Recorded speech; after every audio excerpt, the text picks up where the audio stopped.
finding a way to let someone know can be incredibly scary and very, very difficult to do, especially when you're a young child who is at the mercy of someone older than you, someone bigger than you, someone who has the capability to harm you.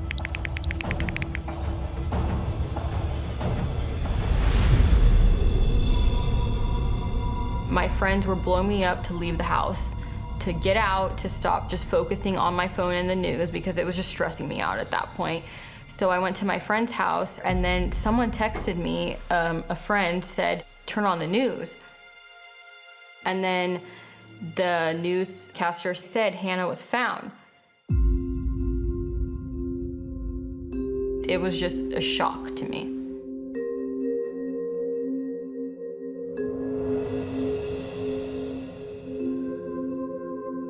I'm Hannah Anderson, and I was kidnapped on August 3rd, 2013. That morning, I did not want to go to Jim's house. I was doing everything I could to not go. I was begging my mom, please let me go to Merce's, I don't want to go. And she's like, no, this is our last time to hang out with him and say goodbye. This is family time, you're going.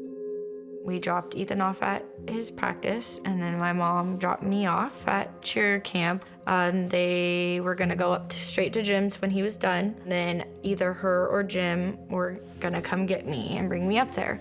As soon as I knew that Jim was the one picking me up, I immediately got that oh, gotta sit in the car with him alone. As soon as we arrived to his house, my mom's car wasn't there. I instantly asked, I said, where's Mom? He told me that they probably are at the neighbor's house. And then the next concern was when I walked inside, my mom's things were all spread out on the table. Her bag was dumped. As soon as I turned around, that's when he threw me handcuffs and told me to put them on and sit on the couch. And at that point, you kind of, you don't want to think the worst because you don't want to start freaking out. I didn't want to accept what the heck was just happening because I'm pretty sure I had an idea of what was about to come. So I sat down on the couch, put the handcuffs on. On the table was a little black gun with some bullets. He sat down and he told me that he gives up, he couldn't do it anymore, that he's struggling, and he told me that he wanted me to help him get to Idaho where he would be, living there. He was super vague about it. Didn't, really give me any details. I was very confused at what was happening. And then he took the gun and he told me, he said, you have a chance.